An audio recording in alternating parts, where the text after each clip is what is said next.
미국과 국제사회가 수십 년 동안 강력한 압박과 제재를 가했음에도 불구하고 북한은 결국 핵무기 개발에 성공했습니다. 그것도 단순히 핵 보유국이 된 수준이 아닙니다.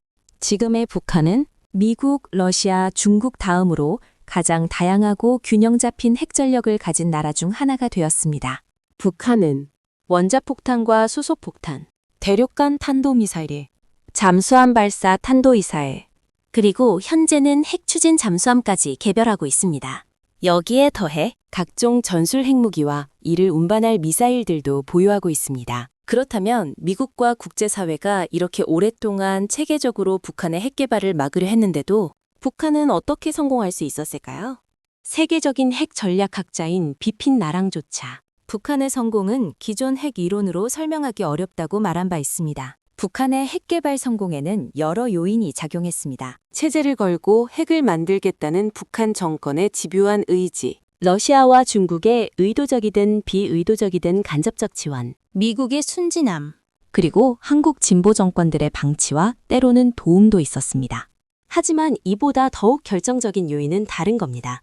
그것은 바로 북한의 기만 작전, 그리고 미국과 한국이 그 기만에 속은 사실입니다. 한마디로 말하는 북한의 속임수, 미국과 한국의 순진하니 북한을 핵 보유국으로 만들었습니다. 북한의 핵무기 개발 의도가 처음 드러난 것은 1993년에서 94년 북핵 위기 때였습니다. 이때 북한은 지미 카터 전 미국 대통령을 중재자로 초청했고 그 결과가 바로 1994년 제네바 기본 합의입니다. 이 합의는 북한으로 하여금 당장의 위기를 벗어나게 만들었고 치명적인 결함이 있었습니다. 미국은 북한의 기존 핵 활동을 동결하는 데만 초점을 맞춘 나머지 그 이전에 이미 진행된 무기화 노력은 조사하지 않기로 했습니다. 북한이 그때까지 이룩해 놓은 모든 것을 그대로 보존해진 합의였던 것입니다. 협상 과정에서 북한은 핵은 전기 생산을 위한 평화적 목적이라고 주장했고 이것을 믿은 미국과 한국은 경수로 2기 대공 그리고 그때까지 매년 중유 50만 톤 지원에 합의했습니다. 되돌아보면 이 조건은 북한에게 매우 유리한 미국의 일방적 양보였습니다. 하지만 미국은 북한의 핵에너지 평화적 이용 주장을 믿었고 결과적으로 북한의 기만 작전은 성공했습니다. 하지만 합의 직후 북한은 몰래 고농축 우라늄 프로그램으로 방향을 전환했고 대량의 원심 분리기를 들여왔습니다. 이 사실이 2002년에 폭로되어 미국은 결국 제네바 합의를 파기했습니다. 일부에서는 합의를 깬 것이 북한의 핵 개발을 가속했다고 주장하지만 사실 북한의 핵 개발은 어차피 계속됐을 것입니다. 진짜 문제는 합의가 너무 오래 유지되면서 북한에게 시간을 벌어졌다는 점입니다. 제네바 합의가 파기된 뒤 북한을 압박할 뚜렷한 국제적 장치는 없었습니다. 이때 중국이 주도해 등장한 것이 자회담입니다. 미국, 중국, 러시아, 일본, 한국, 북한이 참여했죠. 이 회담 내내 북한은 핵에너지 개발 노력이 평화적 목적이라고 반복 주장했습니다. 그리고 2005년 9월 19일 미국이 북한을 공격할 의도가 없다고 공개 선언한 뒤 북한은 모든 핵무기와 핵 프로그램을 포기하겠다고 합의했습니다. 하지만 북한은 세부 이행을 계속 미루었고 2006년 10월 9일 첫 핵실험을 감행했습니다. 결과적으로 육자대담은 북한에게 핵무기 개발에 필요한 시간을 벌어준 기만 작전에 불과했습니다. 2017년 1월 트럼프 대통령이 취임해 화염과 분노 같은 강경 발언을 쏟아내자 북한은 긴장했습니다. 비록 2017년 9월 수소폭탄 실험, 11월 ICBM 시험에 성공했지만 아직 양산과 실전 배치에는 시간이 더 필요했기 때문입니다. 그래서 2018년 3월 김정은은 한국 특사에게 핵을 포기할 의사가 있다고 말했고 그 결과 세 차례 남북 정상회담, 싱가포르, 하노이, 미북 정상회담이 열렸습니다.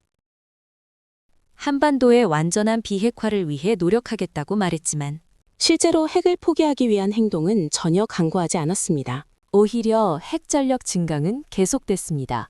트럼프와의 회담은 미국의 군사 옵션을 묶어두며 북한이 핵무기 개발을 위한 시간을 버는 수단이었습니다.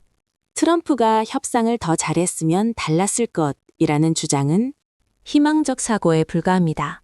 북한은 처음부터 핵을 포기할 생각이 없었습니다. 2018년 19년의 외교닌. 진정한 비핵화 협상이 아니라 북한의 또 다른 기만 작전이었습니다.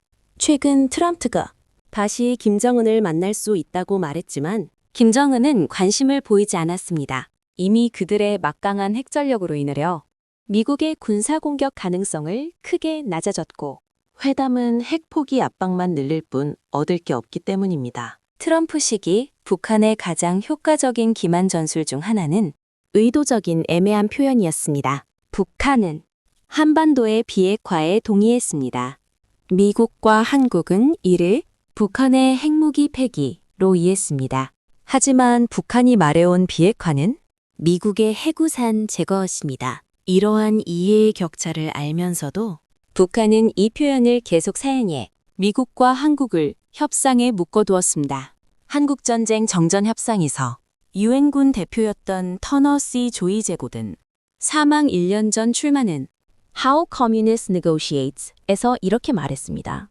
공산주의자는 진실을 말하는 것이 더 이익이 될 때조차 거짓말을 한다. 그리고 상대가 힘이 없을 경우에는 결코 양보하지 않는다. 북한의 행동은 이 말을 완벽하게 입증합니다.